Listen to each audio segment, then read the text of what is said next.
Welcome to In the Making. I'm Teresa Au. Join me for conversations with creatives, solopreneurs, and experts as we explore the unique challenges and surprising rewards of the creator economy.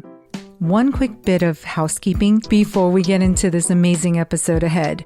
We have a listener survey up right now because we want to hear from you.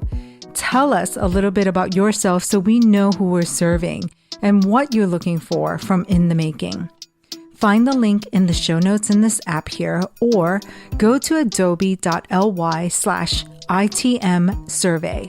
Thank you so much. Now on to our show. Today, I have psychotherapist Sarah Ahmed, who has a devoted following on TikTok and Instagram as the POC Therapist, where she dispenses wisdom and reacts to videos on relationships, self-love, and tough truths. She's also the founder of Lena, Canada's first and largest BIPOC-focused mental health platform. I asked Sarah to join us today to talk about mental health for creatives, since she's a creative herself, and to give us some strategies for navigating the emotional side of putting yourself and your work online. Welcome, Sarah. I am beyond thrilled that you're with us today. Thank you, Teresa. I'm so excited to be here. I know you're a licensed psychotherapist based in Toronto, Canada, working with clients. What made you take your expertise to social media? I was actually putting off social media for the longest time because it makes me so uncomfortable. And I think, as is the case with most folks, because it is very uncomfortable to really put yourself out there. And especially when you think about it as women of color, we're taught to not take up space. We're taught to shy away. We're taught it's more feminine to be in the background and just float. Don't show up. Don't be so audacious. Don't say obnoxious things. Don't say things that are controversial. Don't get attention on you. And the other thing also was I'm not ready for internet trolls. And at some point, I really just had to have the tough conversation with me to say, no, I'm actually just scared of going online and talking about the tough things that I do talk about with clients in session. And I'm scared that people are going to look at me. I'm scared that people are going to talk about me. And it's open. Family members can see it. Cousins can see it. And when I share vulnerable information about myself or with what's happening in sessions, I feel naked, uncomfortably naked. And I had to have a tough conversation. And I was like, no, but these things do need to be talked about. And if I'm hiding behind the shadows, how am I actually breaking barriers? How am I breaking cycles? And I was like, no, you got to do it. It needs to be done. We're going to bite the bullet, just push through. And here we are. I think a lot of creators have this debate or conversation with themselves before they take any leaps or do something that's uncomfortable. I think you are saying to yourself that you could do more good by sharing what you know and your expertise than the small amount or whatever amount of maybe negative responses. Yeah, you nailed it. You're really big on TikTok. How did you grow your audience on TikTok and how long did it take? So I typically refrain from answering questions like that because I find people go so quickly into comparisons, but I'm happy to share information. And I found that when I started sharing content, especially as a hypervisible Muslim, when I'm talking about sex or when I'm talking about financial literacy in relationships or the imbalance that's there, money and sex are the two most common problems that come up in almost every relationship. Yeah. People were like, oh, you know what? It's refreshing to see somebody who I can relate to or looks like me or resonates with me speaking about these things and normalizing it and also providing a certain type of language that I didn't know I could use. So providing them the tools to have the language, to have those tough conversations, I found was really helpful. And people were really resonating with that content. So really it was picking up on like, what is it that they liked to hear? What is it that they wanted? And I would ask these questions, right? What do you guys want to know? A lot of them were like, well, can I see your husband? Can you do skincare drop, this and that, all of that. And so I would bring it back to like mental health, because I wanted to be mindful. Like this is not a lifestyle. And I actually did not think so much about the follower count. I know it's very difficult to do that because what I learned was in the beginning, I was like, I just wanted to get to a certain number.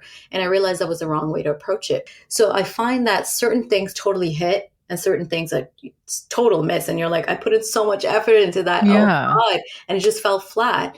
So when it comes to follower count, to grow that, I remember on TikTok, it actually, when I started creating content, because there's not a lot of people who look like me who are doing the work that we're doing. So I kind of like shot up very quickly, to be honest. And then we hit the plateau. And actually we were at plateaued for, I want to say about 8 to 9 months. Numbers Wow. were dropping, picking up. Like it was a while. And then actually now it's slowly starting to go up.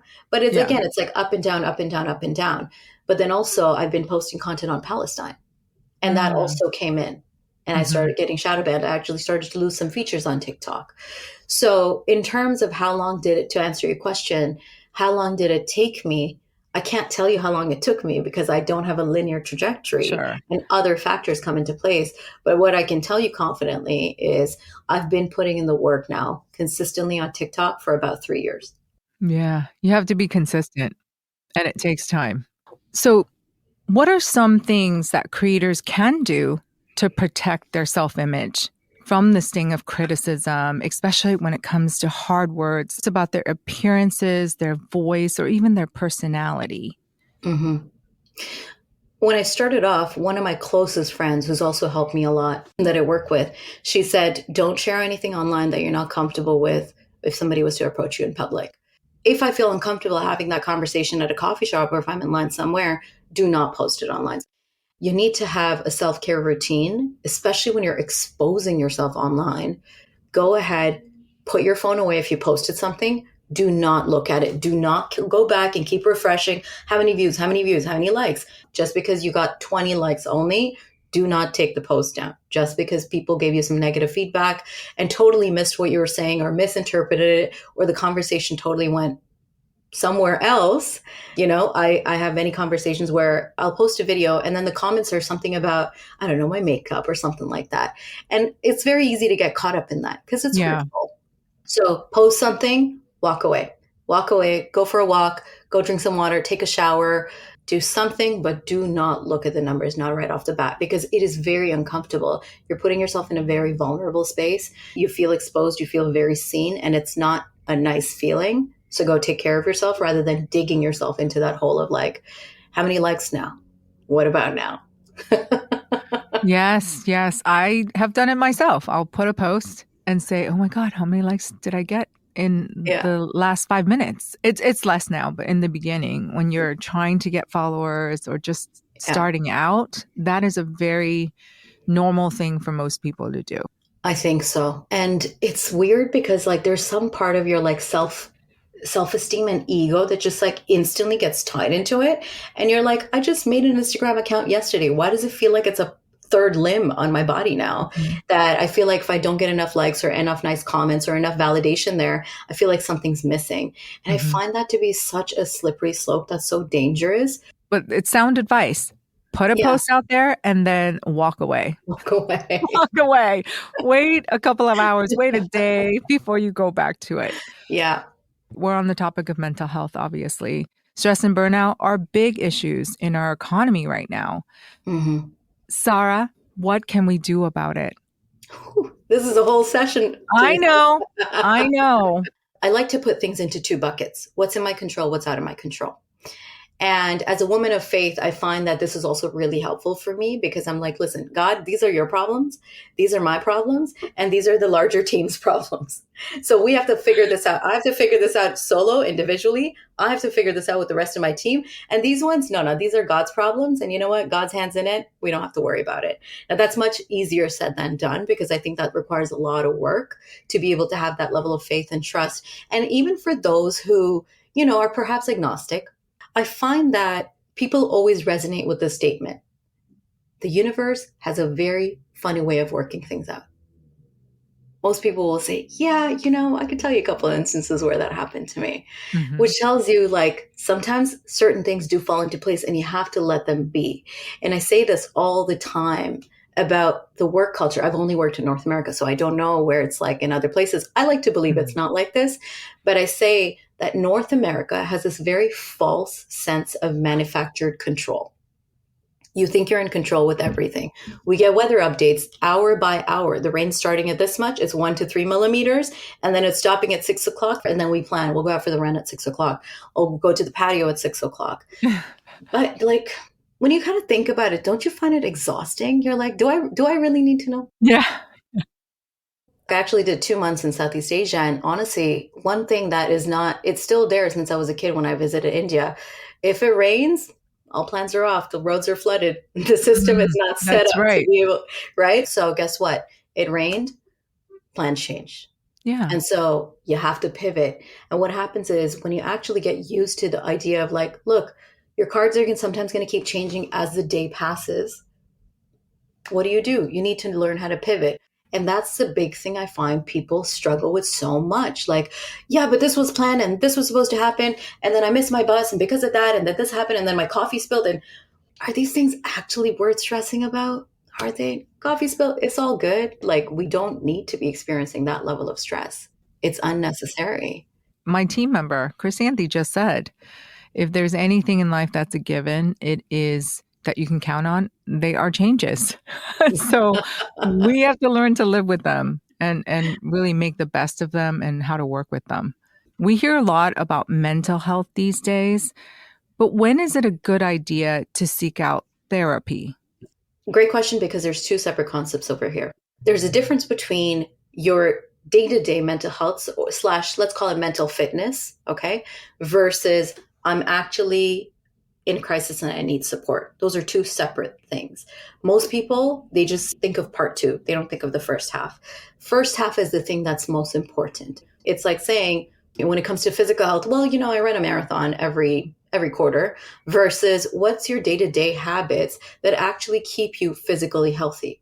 What's your sleep like? What's your eating schedule like? What's your stress levels like? That's actually the stuff that's going to take you to probably 100, not the marathon you ran. I mean, even the marathon, you have to train for months. You don't just get like pick up and you're like, no, I'm going to do the 10K today, right? Right. So the concept of mental fitness is the one thing that I really like to drill in. That is a very big part of the work that we do at Lena, because we want people to be able to understand that this is just as important as my physical health. So no, I'm not going to wake up to have that donut.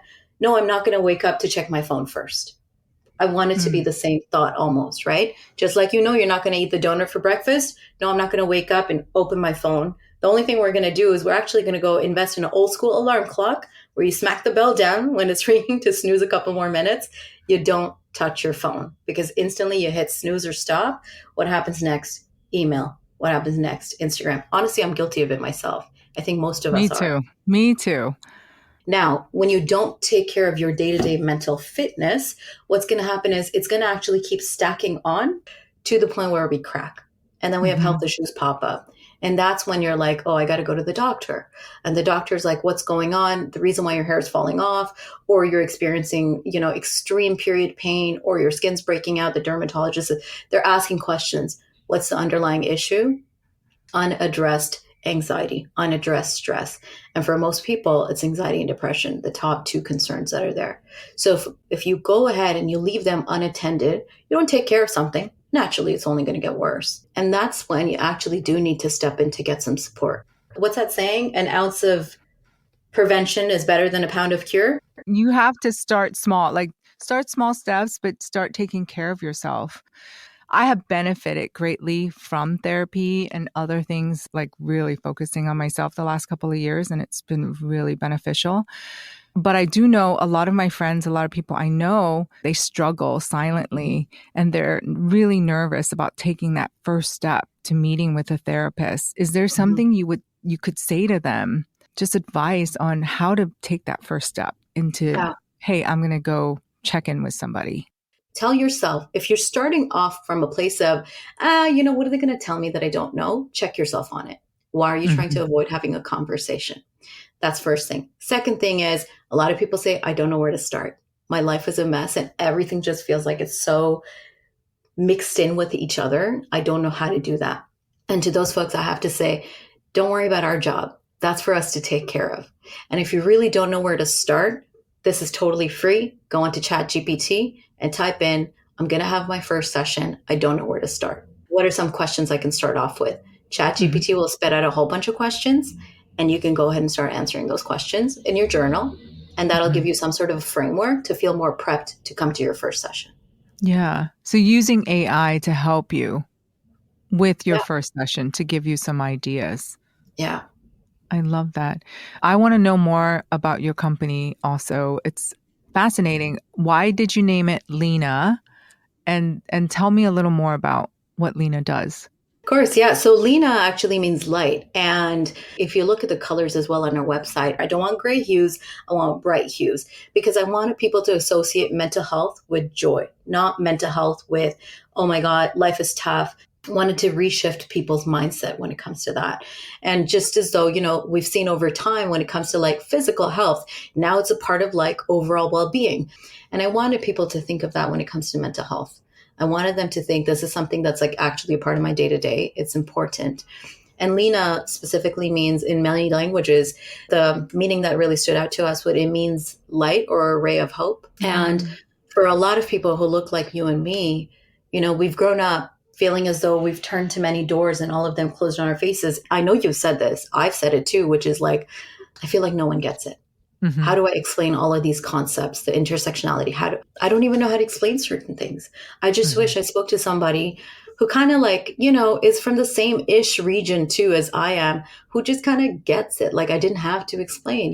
So let's jump back to some of the practical questions that we have for our audience of creatives. What about the solitude of being a solopreneur or someone that works from home? It can be so isolating and so very lonely working on your own, staring at a screen. What are some of the good ways to connect with others? It's community. Community is the thing that's going to take you all the way to the end, right? And so people say this, we say this often on social media, find your tribe.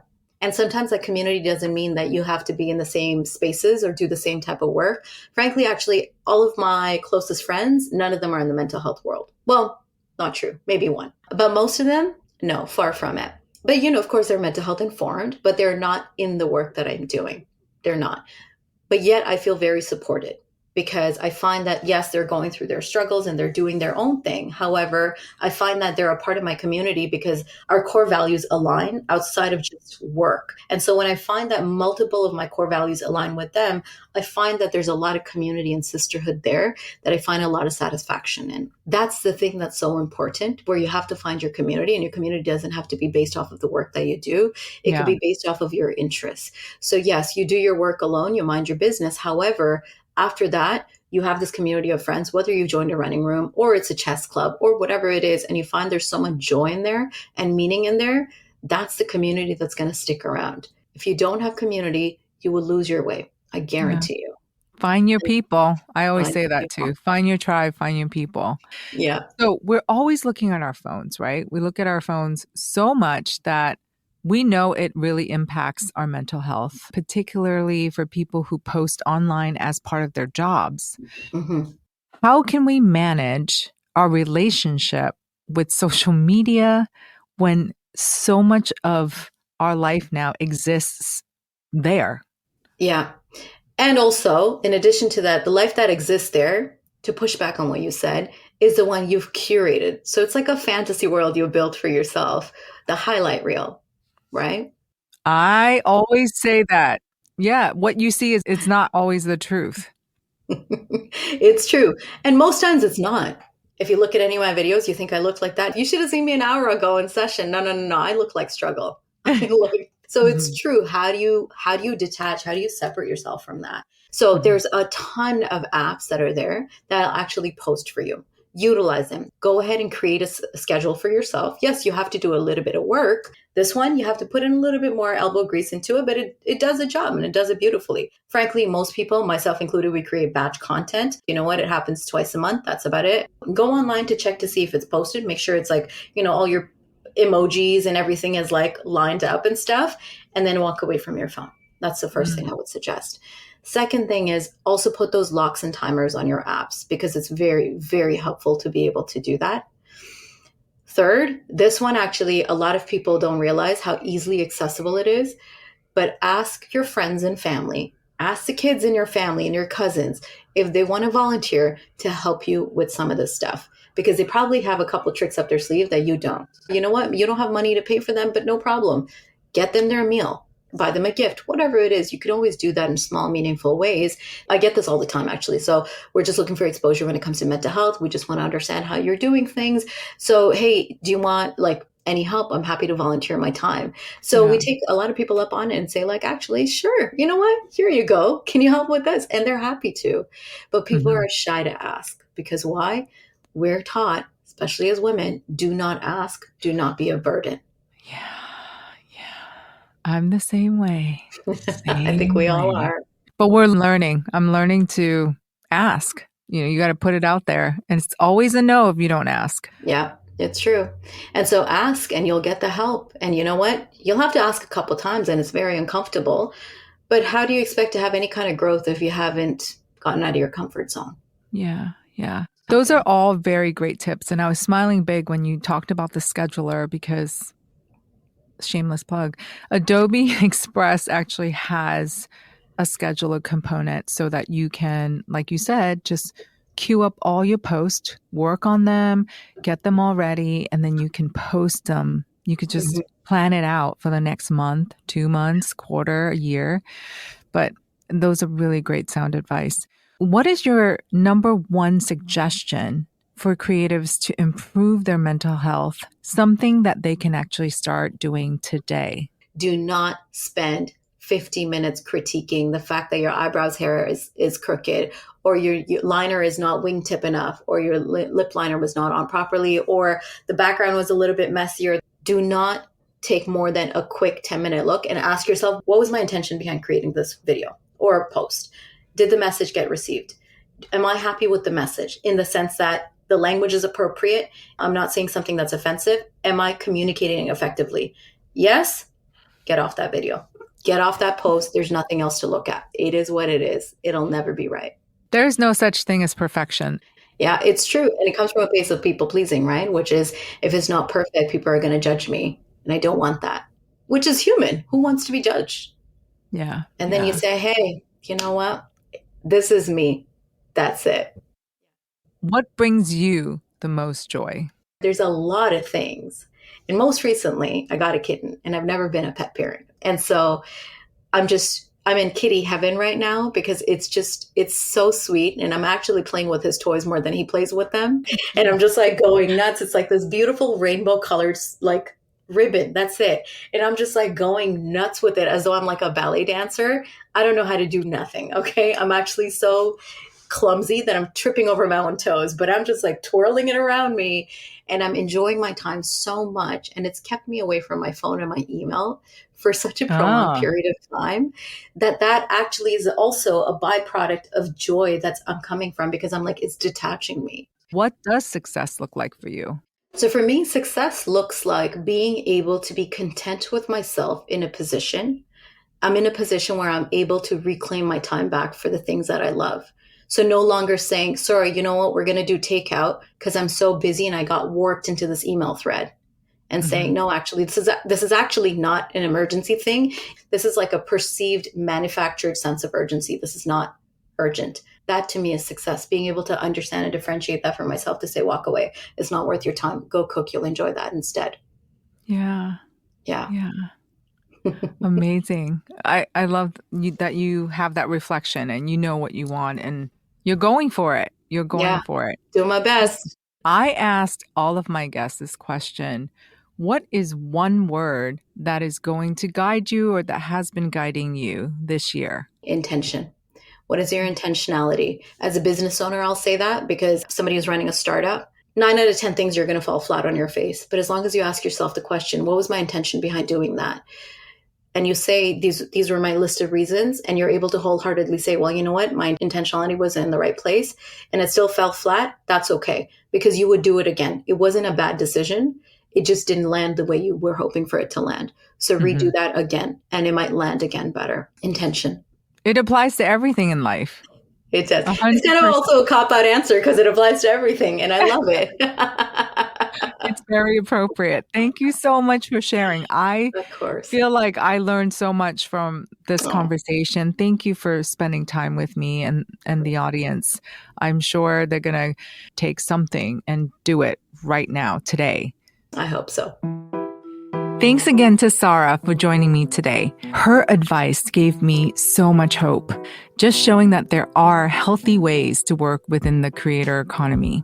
You can find her at the .poc .therapist on social and check out our show notes for all of the links. One quick thing before we get to the takeaways. We need a huge favor from you. Please take a couple of minutes to fill out our listener survey. You'll find the link in our show notes or go to adobe.ly/ITM survey. We would really appreciate it. Now back to the key takeaways from this episode. 1. Being online can be vulnerable, so protect yourselves. Don't share anything online that you wouldn't be comfortable talking about with a stranger in a coffee shop. 2, put your work out there in the world and then walk away. Don't sit there watching for the likes and the clicks and the comments. 3, find sources of joy that will keep you off of your screen. For Sarah, it's her new kitten, Ghost. 4, your community doesn't have to be fellow creators to understand and support you. Thanks for listening to In the Making, brought to you by Adobe Express, the all-in-one content creation app included in your Creative Cloud membership. If you like this episode, be sure to leave us a rating and a review and subscribe in your favorite podcast app. I'm Teresa Au, and I'll see you next time.